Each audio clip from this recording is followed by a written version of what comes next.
여러분, 제가 성경 가운데 다니엘서를 참 좋아하는 편인데요. 여러분, 왜냐하면 이 다니엘서를 보면 참 재미있는 흥미로운 어떤 장면들이 많이 나와서 그런데요. 여러분, 그 중에서 하나가 이제 다니엘서 3장의 말씀인데, 이 3장 말씀에는 느부갓네살 왕이 금신상을 만들어서 사람들에게 여기에 다 절하라고 이야기하는 부분이 나옵니다. 그런데 느부갓네살 왕이요, 이야기하기에 누구든지 그 신상 앞에 절하지 않으면은 그 즉시로 맹렬히 타는 그 풀무불 가운데 던져 넣겠다, 이렇게 이야기합니다. 여러분 다 아시죠? 네. 너무나 무서운 거죠. 그런데 거기에 다니엘의 세 친구가 있었습니다. 그렇죠? 다니엘의 세 친구 사드락과 메삭과 아벳느고가 있었는데, 여러분 이 세 명은 그 앞에 어떻게 했죠? 절하지 않았었죠. 절대 절하지 않았습니다. 그런데 이 느부갓네살 왕이 이 세 친구를 아마 참 많이 아꼈던 것 같아요. 그래서 왜 금신상에 절하지 않냐? 빨리 절해라. 안 그러면은 너 저 풀무불에 던져 넣어서 죽게 된다. 막 이렇게 설득을 했습니다. 여러분, 그런데도 이 세 친구가 끝까지 어떻게 해요? 거절을 하잖아요. 그렇죠? 절대로 그럴 수 없다. 그러면서 하는 얘기가 이제 3장 17절과 18절 말씀인데요. 우리 함께 읽어보도록 하겠습니다. 시작. 왕이여, 우리가 섬기는 하나님이 계시다면 우리를 맹렬히 타는 풀무불 가운데에서 능히 건져내시겠고 왕의 손에서도 건져내시리이다. 그렇게 하지 아니하실지라도 왕이여, 우리가 왕의 신들을 섬기지도 아니하고 왕이 세우신 금신상에게 절하지도 아니할 줄을 아옵소서. 아멘. 여러분, 제가 로마서를 계속 나누고 있는데, 여러분 오늘 갑자기 왜 다니엘서 말씀으로 시작을 하고 있을까요? 네. 여러분, 왜냐면 오늘 이 말씀과 좀 이렇게 연결되는 어떤 부분들이 있어서 그런데요. 여러분, 여기서 18절 말씀이 참 중요해요. 18절 말씀에 이 세 친구가 그렇게 얘기하죠.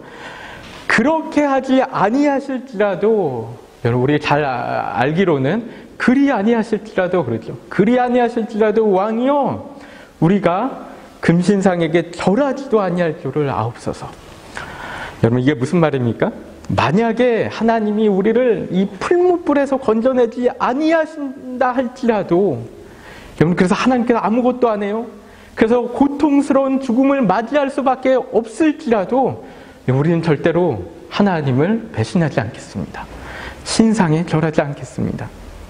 이런 것과 비슷한 것이죠. 만약에 우리 가운데 너무나 큰 어려움이 있어요. 큰 고통이 있고 고난이 있어요. 그런데 이해가 가지 않는데 우리가 하나님께 아무리 기도해도 응답해 주시지 않아요. 우리를 뭔가 인도해 주시지 않고 하나님께서 그냥 지켜만 보고 계시는 것 같아요. 우리를 돕지도 않으세요. 여러분, 그런데도 우리가 하나님에 대해서 뭐라고 고백하는 거예요? 그럼에도 불구하고 하나님, 내가 하나님 배신하지 않겠습니다. 하나님은 옳으십니다. 하나님은 선하십니다. 이렇게 고백하는 거죠. 그렇죠? 그 이야기하는 것이죠. 여러분, 이것을 신학적인 용어로 신정론이라고 하는데요.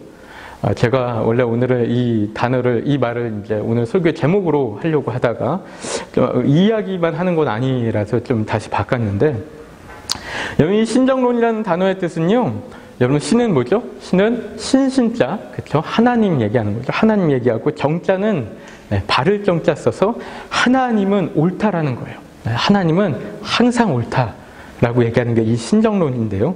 이 신정론이라는 것을 신의론이라고도 하고 또한 변신론이라고도 하는데요. 신의론은 뭘까요? 신은 하나님은 뭘까요? 의로우시다라는 거고요. 의로울 의자 써서 의로우시다. 변신론은 뭘까요? 변신론은 뭘까요? 하나님은 변신하신다. 네. 아니죠. 네. 웃어주셔서 감사하네요. 네. 하나님을 변론하는, 하나님을 변증하는 어떤 그런 이론을 얘기하는데요. 여러분, 이 신정론이 무엇인지를 좀 더 자세하게 말씀드리면 이런 건데요. 간단히 이야기하면 신정론은 악의 존재를 하나님의 섭리로 이해하는 것을 이야기합니다. 그 악의 존재, 악이 왜 존재할까에 대한 부분을 하나님의 섭리로 이야기하는 것이죠. 그래서 악이 왜 존재하는지에 대해서 우리는 알지 못하지만 거기에 하나님의 섭리가 있다라고 믿는 것이 바로 신정론인 거예요. 여러분, 우리가 가끔가다 이런 질문들 받을 때 있어요. 하나님이 전지전능하시고 또 절대적으로 선하신 분이라면 왜 이 세상에 악이 존재하는가? 그렇죠? 이게 모순적이지 않느냐? 이런 얘기하는 거죠. 여러분, 선하고 의롭고 전지전능하신 하나님이 있는데 어떻게 세상에 악이 존재할 수 있는가? 여러분, 이런 주장들 하신 분들 있거든요. 그렇죠? 정말 절대적으로 선하신 하나님이시라면 세상에 악을 그냥 내버려 두시지 않을 것 아닌가 하는 거고. 게다가 전지전능하다고 하시는데, 그래서 모든 것을 다 알고 모든 능력을 다 알고 계신데, 그렇다면은 그런 하나님이 하나님의 이 피조세계의 악을 없애지 못하는 것은 이게 말이 안 되는 거 아닌가, 모순적인 거 아닌가, 이런 어떤 이야기들 하는 거죠. 여러분, 그런데도 불구하고 성경에서 이야기하는 건 뭐죠? 성경에서 이야기하는 것은 그럼에도 불구하고 하나님은 여전히 옳으시다라는 거예요. 그럼 이게 성경이 얘기하는 거예요. 하나님은 여전히 항상 의로우시다. 이것은 이제 신정론 혹은 신의론이라고 하는 건데요.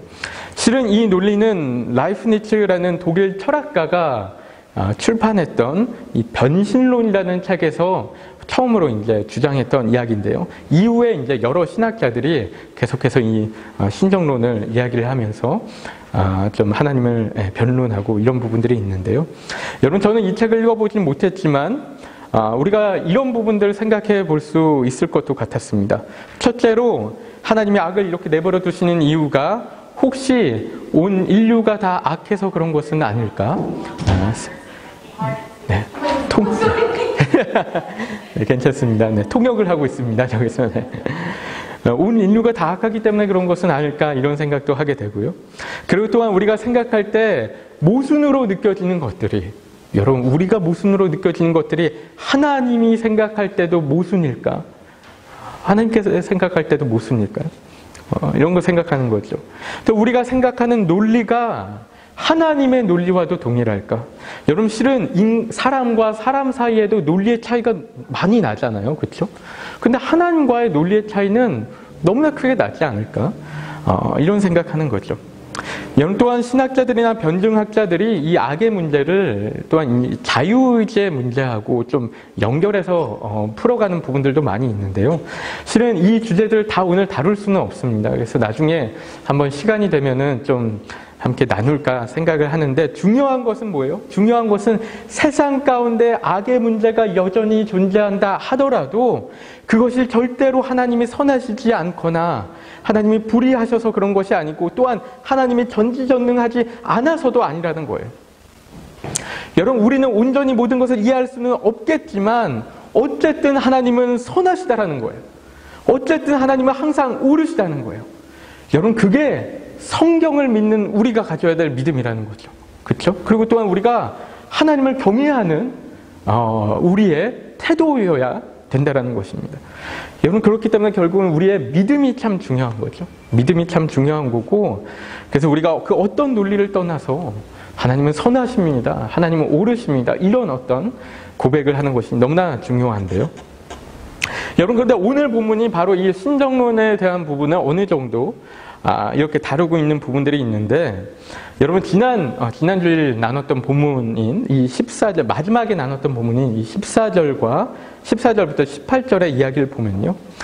여러분, 여기서는 하나님은 왜 어떤 이스라엘 백성들에게는 긍휼을 베푸시고 또 애굽 왕 바로는 완악하게 하셔서 악하게 사용하시는가, 이런 이야기를 합니다. 이 15절을 보면요. 로마서 그 9장 15절 보면은 이렇게 얘기하죠. 내가 긍휼히 여길 자를 긍휼히 여기고 불쌍히 여길 자를 불쌍히 여기니라. 여러분, 이 말씀이 실은 이제 출애굽기 33장의 말씀을 인용하는 것인데요. 이게 언제 한 말씀이냐면요. 이게 하나님이 이스라엘 백성에 대해서 한 말씀인데, 당시 상황이 이스라엘 백성이 금송아지를 우상 숭배하잖아요. 그렇죠? 그 신의 산에서 우상 숭배하는데 이것 때문에 3,000명가량이 심판을 받아서 죽게 돼요. 그런데 그 이후에 남은 이스라엘 백성들에 대해서는 하나님이 용서하시고 내가 그들과 동행하시겠다라고 약속하시면서 하신 말씀이 이 말씀입니다. 그리고 이제 로마서 9장 17절에는 애굽 왕 바로 얘기하는데, 그런데 이제 출애굽기 보면 저희가 요즘에 출애굽기 큐티하고 있잖아요. 그 출애굽기 보면은 바로의 모습이 하나님이 애초부터 완악하게 하셔서 악하게만 사용하시는 것 같이 이렇게 나오는 것이죠. 네. 실은 요거에 대해서도 실은 좀 풀어드릴 말들이 있는데 오늘 다 얘기하지는 않겠습니다. 하여튼 그렇게 보이는 것 같은 거죠. 그래서 하나님이 왜 이렇게 하시는가? 여러분 사도 바로의 이야기는 뭐예요? 그게 하나님 마음이라는 거예요. 그렇죠? 하나님 뜻이라는 거예요. 우리 18절 말씀 우리 함께 읽어보겠습니다. 시작. 그런즉 하나님께서 하고자 하시는 자를 긍휼히 여기시고 하고자 하시는 자를 완악하게 하시느니라. 아멘. 그러니까 하나님이 원하시는 대로, 하나님의 뜻대로, 하나님의 마음대로 어떤 사람은 긍휼히 여기시고 어떤 사람은 완악하게 하신다. 이런 얘기하는 거죠. 여러분 이런 이야기를 들으면 우리 가운데 좀 상당히 어려워하시는 분들이 있을 때가 있어요. 불편하게 생각하는 사람들도 있죠. 왜 비기독교인이라면 말할 것도 없고요. 교회를 다니는 사람들조차도 이 말씀을 조금 어렵게 그렇게 생각할 때가 있습니다. 왜냐하면 여기에서 보여지는 하나님의 모습이 마치 정말 지난주에도 말씀드렸듯이 너무 막 자기 마음대로 막 하는, 그래서 어떻게 보면 마치 독재자처럼 여겨지는 그런 부분들이 있는 거예요. 팀 켈러 목사님은 이렇게 표현해요. 이게 마치 하나님이 변덕스러운 독재자처럼 보여지는 것 같다. 이렇게 얘기하는 거죠. 그 하나님의 모습이 불편하게 와닿는 거예요. 자신의 권력을 가지고 마음대로 세상을 주무르는 듯한 이런 모습이니까 뭔가 어렵게 느껴지는데, 여러분 그런데 여러분 반대로 제가 좀 드리고 싶은 질문은, 그렇다면 왜 우리는 이런 생각을 가지는 걸까요? 왜 우리는 이런 하나님의 모습을 이렇게 불편해하는 걸까요? 왜 그럴까요? 우리가 이렇게 느끼는 것이 당연한 것일까? 제가 여쭙는 건데요. 솔직히 저는 그렇지 않다라고 생각하는 거죠. 여러분 우리가 실은 이런 생각을 하는 것은 실은 정말 그렇게 오래된 일이 아닙니다. 이런 질문들을 하기 시작한 게 그렇게 오래된 일이 아니에요. 우리가 이런 생각을 갖게 된 것은 어떤 면에서 보면은 이 계몽주의가 시작되면서 어떤 인본주의, 휴머니즘 이런 것들의 산물이라고도 볼 수가 있는데, 왜냐하면 우리 인간에게 이 인본주의를 통해서 우리가 알게 된 게 뭐예요? 우리가 이 세상의 주인공이라는 생각, 사람이 세상의 중심이라는 생각이 있어서, 그래서 우리 모든 인간은 존귀하고 평등해야만 돼라는 어떤 관념들이 우리 가운데 있는데, 그런데 우리 눈에 보이지 않는 어떤 외부적인 어떤 존재에 의해서 우리가 자꾸만 평가받는 것처럼 느껴지니까 그게 기분 나쁜 거예요. 그렇죠? 그게 불편한 거예요. 여러분 어떻게 보면 우리가 인권이나 어떤 민주주의나 인본주의나 어떤 평등 이런 생각들에 너무 심하게 사로잡혀 있다 보니까 하나님의 우리를 향한 어떤 불평등한 것만 같이 느껴지는 대우들에 대해서 우리가 과도하게 예민하고 또 불쾌하게 이렇게 반응을 하는 모습이라는 거죠. 여러분 뭐 인권이나 평등 이런 것들이 나쁜 것은 아니죠. 너무나 선한 것이고 귀한 것이고 한데 자꾸만 이런 것들에 지나치게 집착하는 우리의 모습들이 있는 거예요. 그러니까 불평등에 대해서 너무나 예민하게 받아들이면서 그 잣대를 어디까지 가져가요? 그 잣대를 하나님에게까지 가져가고 있는 어떤 모습들이 있는 거죠. 그래서 다시 얘기하면 여러분 혹시 우리가 이러는 것은 아닐까요? 우리가 하나님과 동등된 입장이라고 생각하니까 오늘 이런 말씀이, 이런 내용이 불편하게 느껴지는 거 그럼 아닙니까 혹시? 우리가 생각할 때 우리가 하나님과 별 차이가 나는 존재가 아닌 것 같은데 하나님은 마치 우리 위에 군림하는 독재자 같으니까 거기에 불쾌한 감정을 느끼는 거 아닙니까? 여러분 그래서 이 이야기를 바울이 오늘 본문에서 그 이야기를 하는 거예요. 오늘 본문에서. 우리 20절 말씀 우리 함께 읽도록 하겠습니다. 시작. 이 사람아 내가 누구이기에 감히 하나님께 반문하느냐. 지음을 받은 물건이 지은 자에게 어찌 나를 이같이 만들었느냐 말하겠느냐. 여러분, 이 말씀은 어떤 말씀이냐면요, 이 말씀은 하나님과 우리의 관계를 명확하게 구분하는 말이에요. 그 뭐라고 얘기합니까? 이 사람아, 이거 되게 강하게 얘기하는 거잖아요, 그렇죠? 내가 누구이기에 감히 하나님께 반문하느냐. 정말 강하게 얘기하는 거죠, 바울이, 그렇죠? 그 다음에 한 얘기 뭐예요? 지음을 받은 물건이, 누가 지음 받은 물건이에요? 우리 인간 보고 물건이라고 얘기하는 거예요. 네? 그만큼 하나님과의 관계가 이 정도다 얘기하는 거죠. 지음받은 물건이 지은 자에게, 창조주에게 어찌 나를 이같이 만들었느냐 말하겠느냐. 여러분, 하나님은 창조자이시고 우리는 피조물에 불과한데 어떻게 그렇게 하겠느냐 하는 거죠. 그래서 우리가 하나님과 이 종속적인 관계에 있다는 거예요. 그런데 우리가 감히 하나님께 반문할 수 있어? 여러분, 제가 이 말씀 드리는 거, 우리가 그런 질문 할 수 없다라고 말씀드리는 거 아닙니다. 그렇죠? 우리의 어떤 하나님 앞에 자세 얘기하는 거예요. 하나님 앞에 태도. 여러분, 우리에 대한 소유권은 완전히 하나님에게 있다는 거죠. 그렇죠? 그래서 전혀 동등한 입장이 아니라는 거예요. 그렇게 이런 말 하는 것 자체가 어떻게 보면은 이게 어불성설일 수 있다는 것이죠. 우리가 21절 말씀 함께 읽겠습니다. 시작. 토기장이가 진흙 한 덩어리로 하나는 귀히 쓸 그릇을, 하나는 친히 쓸 그릇을 만들 권한이 없느냐. 여러분, 그래서 이제 이 이야기를 좀 더 설명하기 위해서 사도 바울은 토기장이의 예를 들고 있는데요. 저는 조금 다른 예를 좀 말씀드려 보면요. 여러분, 학교에서 선생님이 학생 2명에게 문제를 풀라고 합니다. 한 명에게는 수학을 풀라고 하고 다른 한 명에게는 과학을 풀라고 해요. 그런데 학생들이 일어나서 선생님 불공평합니다 라고 얘기할 수 있습니까? 그럴 수 없는 거죠. 왜냐하면은 교사에게는 학생을 그의 뜻대로 지도할 권한이 있기 때문에 그렇다는 거예요.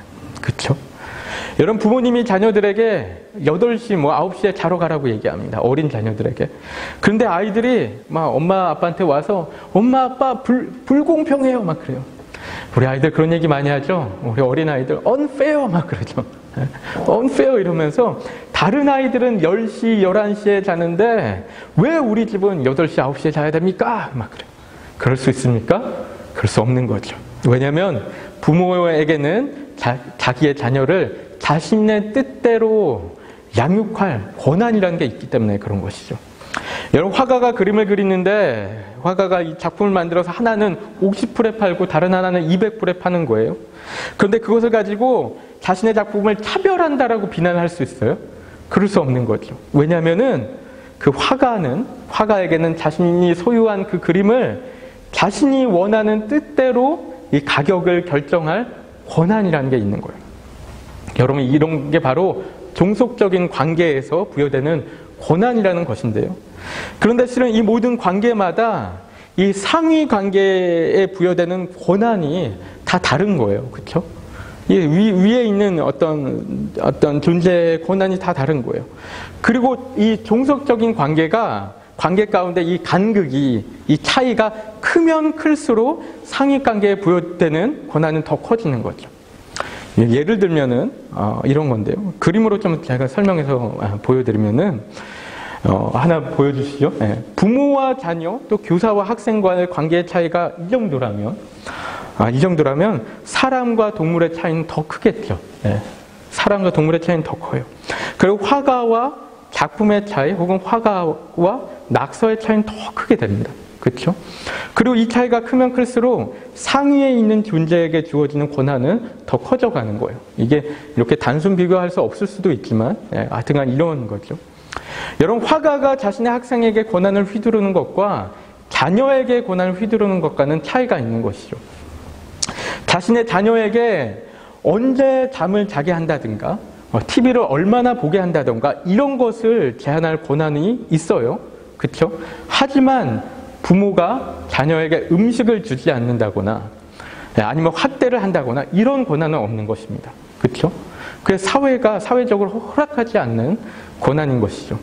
여러분, 우리가 자신의 반려동물에 대해서 뭐 식사를 언제 주고, 식사라고 하나요? 네, 먹이를 언제 주고, 네, 산책을 언제 시키고, 이런 권한은 있지만, 자신이 키우는 동물이라고 해서 그 동물을 마음대로 학대한다거나, 아니면 그 동물의 목숨을 빼앗을 권한은 우리에게 없는 것입니다. 여러분, 하지만 반면에 우리가 아무렇지 않게 낙서한 어떤 극적인 낙서나 우리가 만드는 어떤 작품에 대해서는 언제든지 폐기 처분할 수 있는 권한이라는 게 있는 거예요. 근데 그렇게 한다고 비난하는 사람은 없는 것이죠.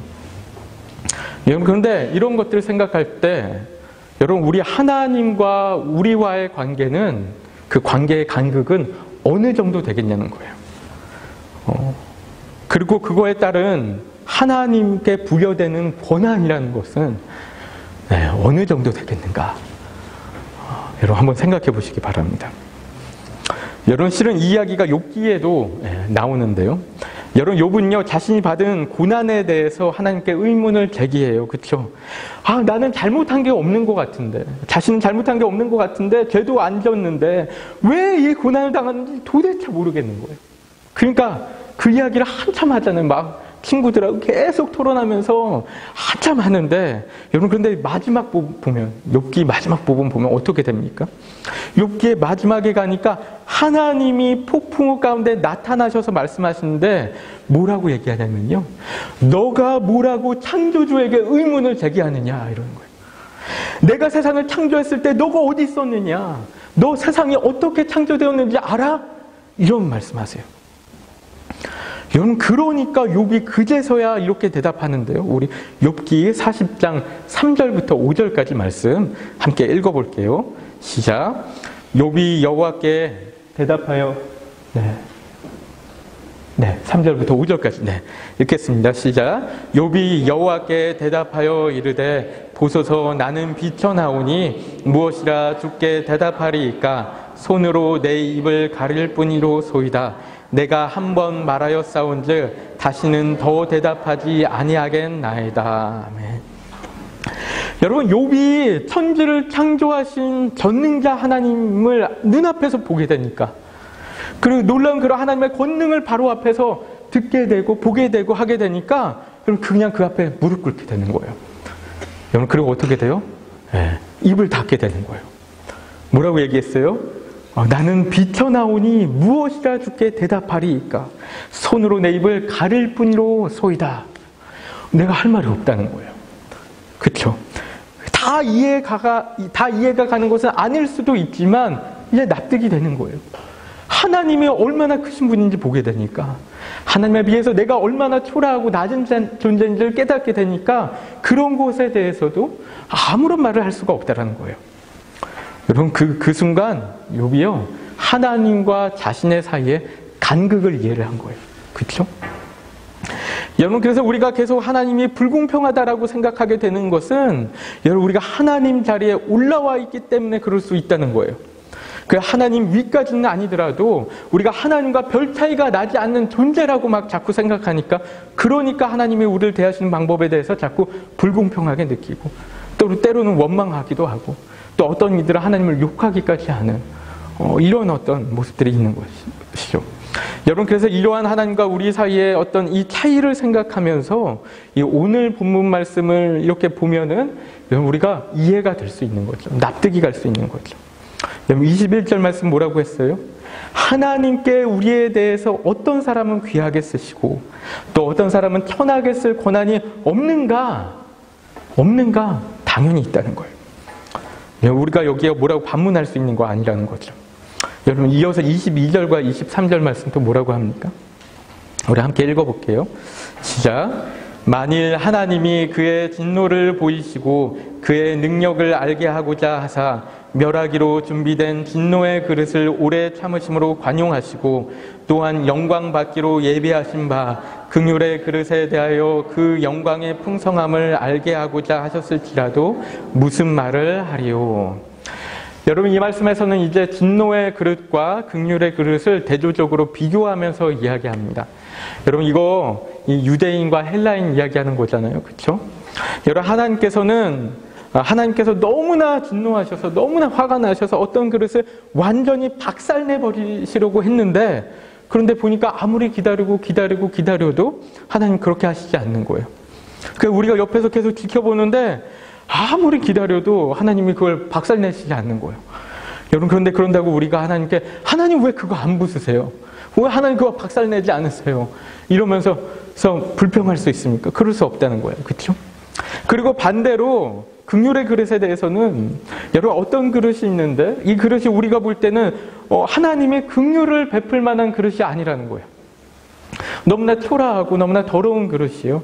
그런데 그럼에도 불구하고 하나님이 자신의 영광을 드러내기 위해서, 여러분 이게 누구 얘기하는 걸까요? 이방인 얘기하는 겁니다. 이방인.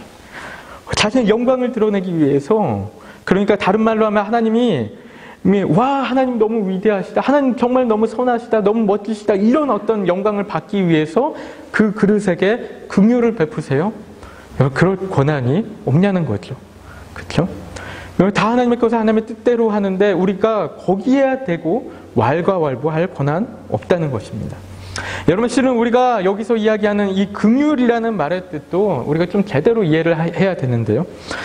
팀 켈러 목사님이 이렇게 말씀하십니다. 이 긍휼이라는 말에는 전혀 의무라는 의미가 포함되어 있는 것이 아니라는 거예요.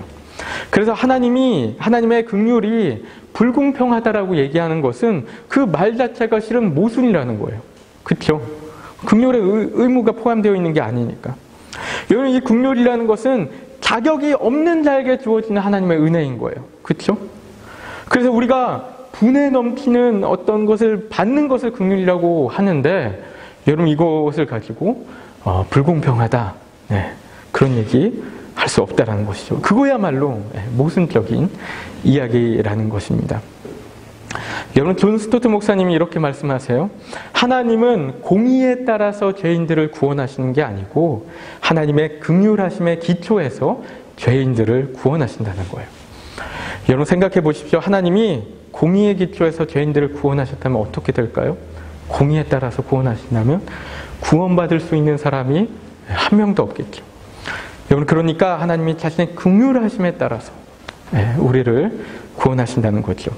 여러분, 구원은 하나님께서 우리에게 주신 선물이고 은혜이지 우리의 어떤 성과도 아니고 권리도 아니라는 것입니다.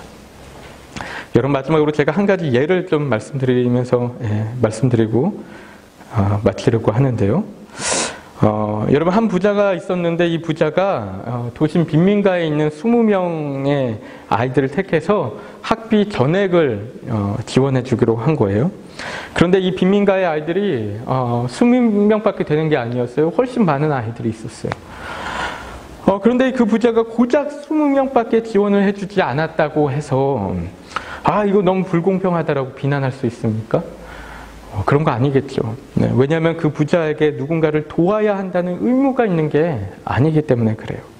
여러분, 그가 베푼 것은 긍휼이고 은혜고 선물이지 의무가 아니라는 거예요. 여러분, 그런데 하나님은 어떻게 하셨습니까? 하나님은 어떻게 하셨을까요? 하나님은 빈민가의 20명만 택하셨을까요? 그렇지 않죠. 빈민가뿐만 아니라 세상의 모든 사람들을 다 택하신 거죠. 여러분, 로마서 5장 18절 말씀 우리가 함께 읽어보면 좋겠는데요. 우리 함께 읽겠습니다. 시작. 그런즉 한 범죄로 많은 사람이 정죄에 이른 것 같이 한 의로운 행위로 말미암아 많은 사람이 의롭다 하심을 받아 생명에 이르렀느니라. 여러분, 이 말씀이 실은 여기에 오역이 좀 있는데요. 실은 여기서 왜 이렇게 했는지 잘 모르겠는데 여기서 많은이라고 번역된 단어는요, 실은 모든이라는 단어입니다. 그래서 한 범죄로 모든 사람이 정죄에 이른 것 같이 한 의로운 행위로 말미암아 모든 사람이 의롭다 하심을 받아 생명에 이르렀노니, 이런 거예요. 실은 사도 바울이 로마서에서 많은과 모든을 좀 번갈아서 사용합니다. 그래서 좀 의도가 있는데, 이것도 제가 다 설명하지는 않겠지만 의도가 있는데, 하여튼간 이 가운데서 하나님이 모든 사람을 의롭게 했다라는 거예요. 여러분, 또한 요한복음 12장 32절 말씀 보면요, 예수님이 이렇게 말씀하시죠. 우리가 함께 읽겠습니다. 시작. 내가 땅에서 들리면 모든 사람을 내게로 이끌겠노라 하시니, 예수님이 모든 사람을 이끌겠다라고 하셨다는 거예요. 하나님은 모든 사람을 택하셨어요. 모든 사람을 부르고 계신 거예요. 그래서 궁극적으로 모든 사람이 구원을 받을 거라고 얘기하는 것은 아니지만요. 하나님은 구원의 문을 모든 사람에게 열어두고 계시다는 거죠. 여러분, 예수님은 세상의 모든 인류를 위해서 돌아가셨어요. 그리스도의 생명은 모든 사람에게 미친 거예요. 여러분, 하나님은 우리 모두를 택하셔서 우리 모두를 부르고 계신 거예요. 그런데 늘 문제는 여러분, 우리가 거기에 어떻게 반응하는가? 여러분, 이 문제죠. 여러분, 그래서 로마서 10장 13절 말씀 보면 뭐라고 합니까? 누구든지 주의 이름을 부르는 자는 구원을 받으리라 그래요. 누구든지라고 해요. 누구든지. 영어로는 whoever. NIV 보니까요, everyone이라고 해요. everyone. 누구든지 예수님의 이름을 부르기만 하면 구원을 받는다. 다 열려 있다는 거예요. 여러분, 어떻게 누구든지 그 이름을 부르기만 하면 구원을 받을 수 있을까? 왜냐하면 우리 모두가 이미 십자가 안에 포함되어 있기 때문에 그렇다는 것이죠. 여러분, 하나님이 부르시지 않은 이가 있을까? 예수님의 십자가에 포함되지 않은 이가 있을까? 여러분, 생각해 보는데요. 여러분, 이런 차원에서 우리가 25절, 26절 말씀을 이해할 수 있을 것 같아요. 이 말씀만 읽고 마치도록 하겠습니다. 우리 25절, 26절 말씀 함께 읽겠습니다. 호세아에 그래도 이르기를 내가 내 백성 아닌 자를 내 백성이라 사랑하지 아니한 자를 사랑한 자라 부르리라. 너희는 내 백성이 아니라 한 그곳에서 그들이 살아계신 하나님의 아들이라 일컬음을 받으리라 함과 같으리라. 아멘. 여러분, 지난주 말미에도 말씀드렸는데 하나님의 절대 주권, 무엇을 위한 절대 주권이라고 했어요? 긍휼하심을 위한 하나님의 절대 주권이라고 했습니다. 여러분, 이것을 우리가 이해할 때 하나님의 놀라운 은혜를 깨닫고 하나님의 주권 아래 하나님 안에 자유함을 누리며 하나님과 친밀함을 누리는 역사가 우리 가운데 있는 줄로 믿습니다. 우리 함께 기도하면서 나가도록 할 텐데요. 함께 기도하실 때